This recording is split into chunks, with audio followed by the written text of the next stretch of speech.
Nak tukarkan duit KWSP kepada emas, kita kena tahu kelebihan kalau kita simpan tukar kepada emas melindungi kekayaan kita. Daripada apa? Ada dua.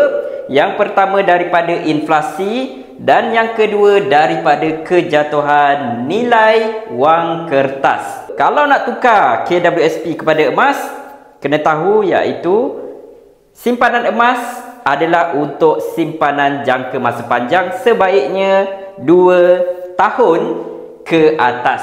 Okey, jadi dekat sini saya ada senaraikan beberapa produk yang boleh anda dapatkan mengikut bajet-bajet tertentu. Di bawah 10,000, item yang sesuai didapatkan adalah yang pertama 1 dinar iaitu 4.25 gram.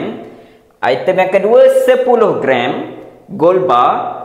Yang ketiga 5 dinar iaitu dengan berat 21.25 gram. Kalau bajet 50,000, item produk yang sesuai dengan bajet ini yang pertama adalah 50 gram gold bar public gold, yang kedua 10 dinar dengan berat 42.5 gram. Kalau ada bajet di atas RM100,000, item yang sesuai adalah ataupun item yang boleh anda beli adalah 100 gram gold bar public gold, yang kedua 250 gram.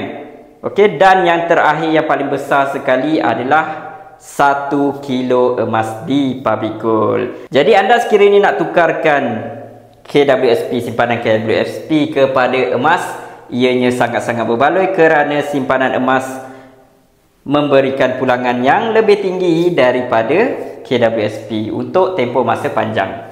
Nak tahu lebih tentang simpanan emas di public gold, nak beli emas di public gold, boleh tekan link di bio ataupun boleh isi beg biru yang saya tinggalkan. Jom kita simpan emas.